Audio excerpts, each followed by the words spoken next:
Assalamualaikum warahmatullahi wabarakatuh.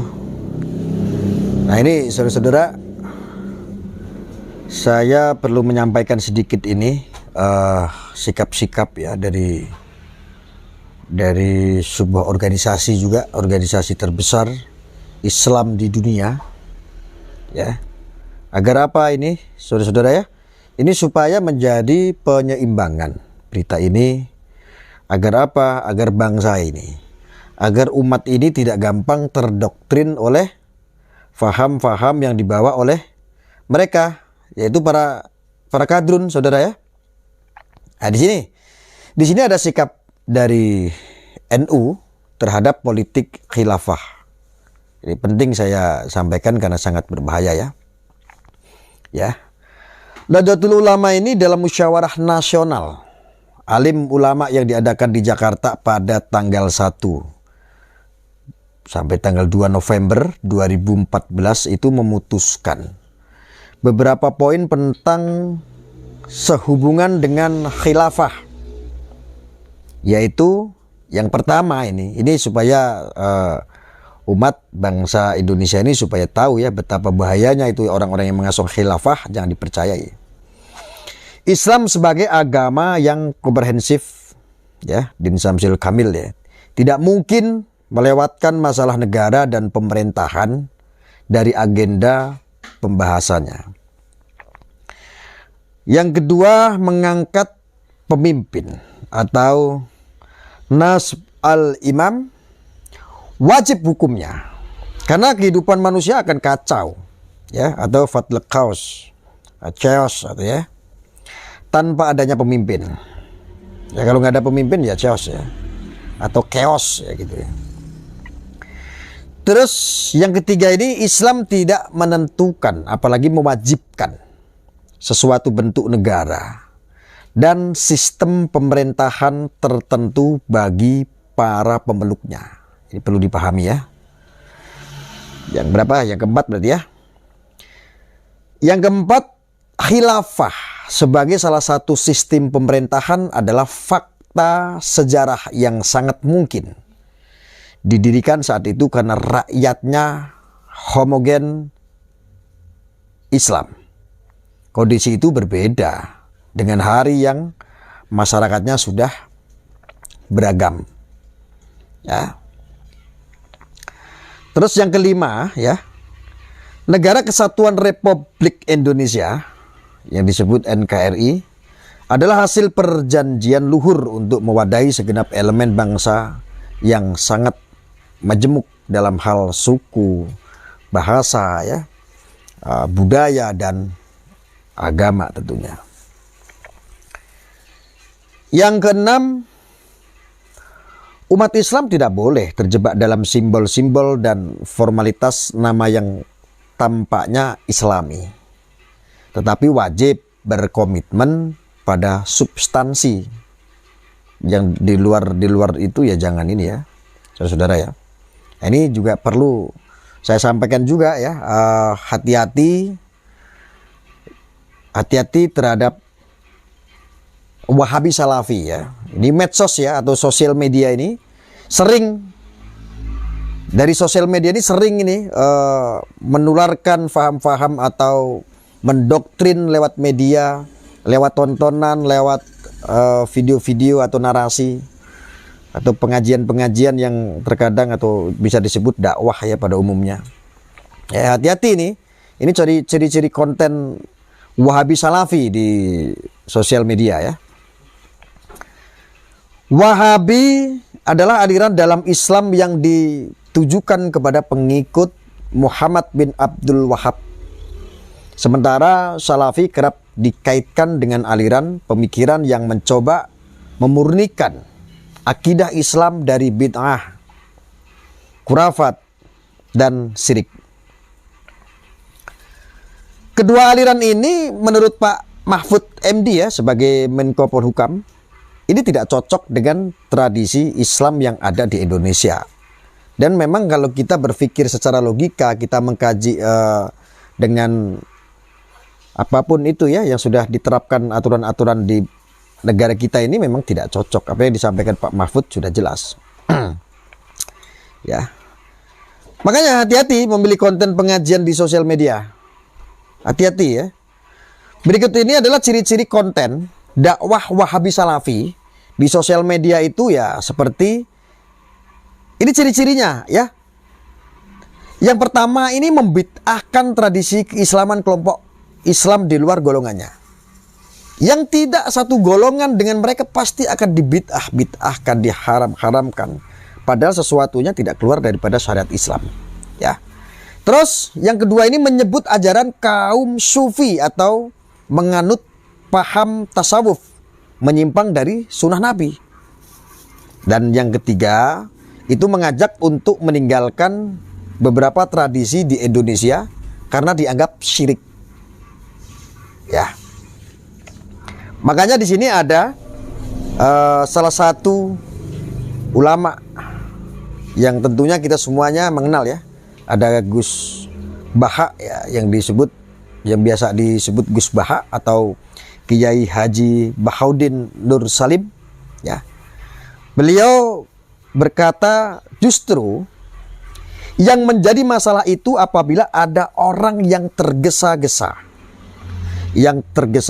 ingin menegakkan khilafah sekarang ini. Sebenarnya yang inginnya harus dituruti sekarang itu justru yang bermasalah. Lalu ya ada dari Pak Mahfud MD berkata jangan sampai NU dan Muhammadiyah kehilangan masjid-masjid dan tempat beribadatan yang sudah kita bangun dengan wasatiyah Islamiyah selama ini. Ya.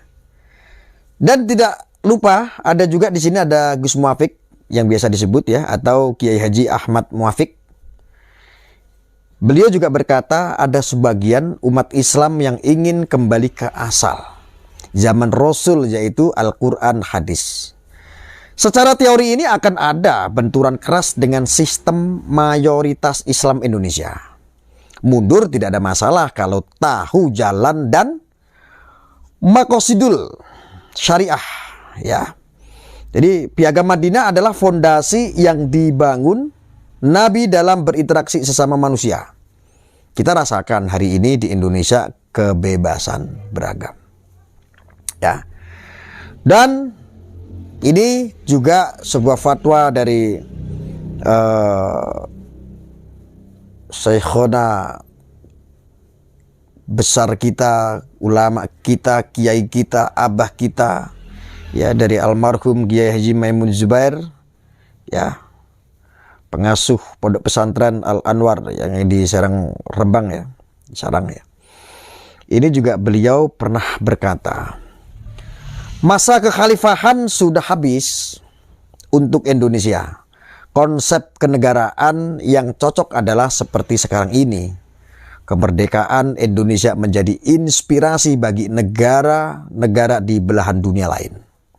Terbukti dengan digelarnya Konferensi Asia Afrika 1 di Bandung. Dan di sini ya saudara ya, ini juga ada beberapa fatwa dari pemerhati terorisme ya. Di sini ada saudara Muhsyarif Hidayatullah ya. Jadi beliau itu memperhatikan dalam 4 tahun ini. Kata beliau, saya berkecimpung menangani pemahaman keagamaan napi terorisme. Di lapas-lapas itu saya ketemu pelakunya itu semua bermadhab Salafi Wahabi. Nah, ya, makanya NII itu juga teroris. Ya, terorisme pelaku-pelaku ini semua bermadhab itu Salafi Wahabi. Ini berkelompok menjadi satu, tujuannya sama, ingin mendirikan negara Islam. Ya, yang digadang-gadang adalah untuk mendirikan sistem khilafah Islamiyah dengan seorang pemimpin yang disebut khalifah itu. Dan tidak lupa ini juga ada dari Kiai Haji Marzuki Mustamar. Makanya ini data-datanya saya kumpulkan semua, fatwa-fatwa dari beliau ini dari Kiai Haji ya, dari guru besar Kiai Haji Marzuki Mustamar ini, pimpinan pondok pesantren Sabilul Rosyad dari Gasek Malang, Jawa Timur ya, Gasek.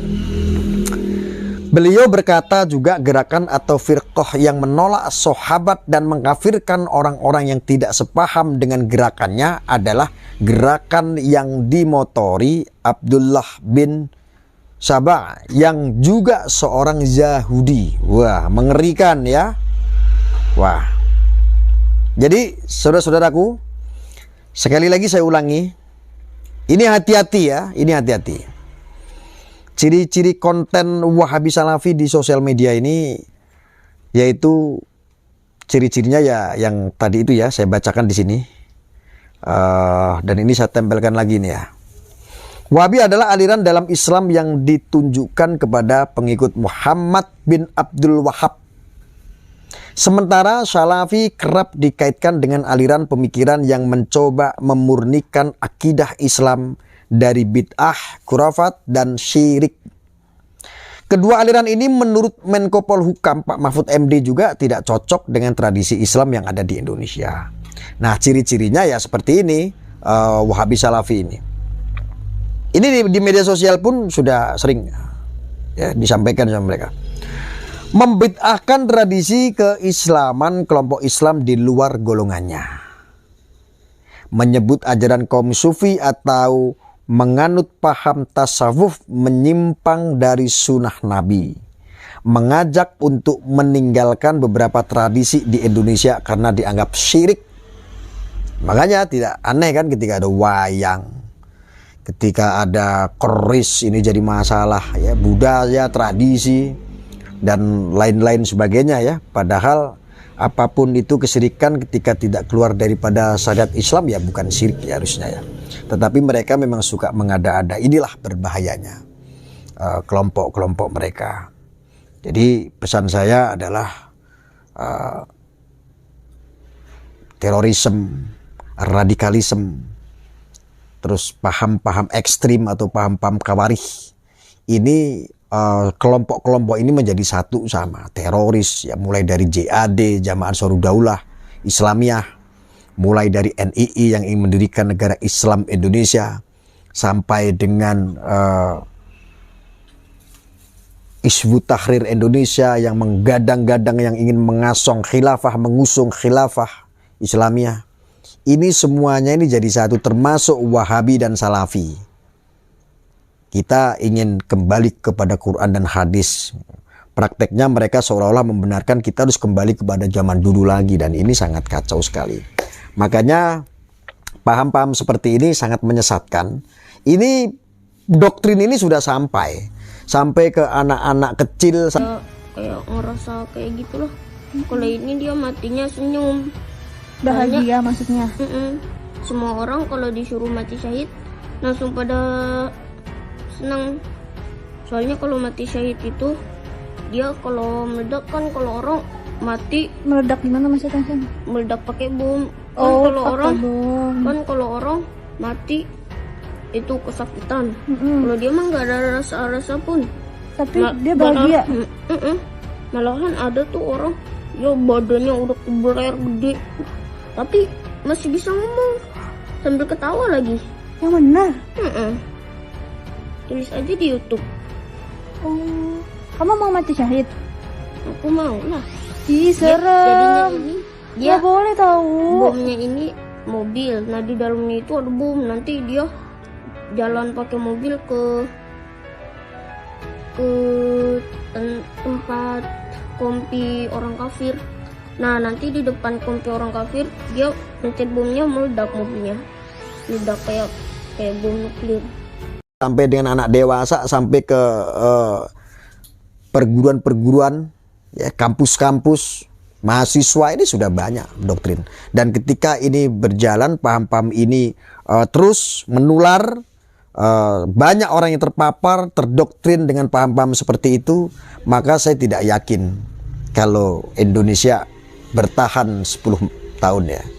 Bisa jadi rasa kemanusiaan itu hilang, Indonesia ini bubar, negara hancur marwahnya oleh mereka. Terima kasih. Itu yang bisa saya sampaikan. Wassalamualaikum warahmatullahi wabarakatuh.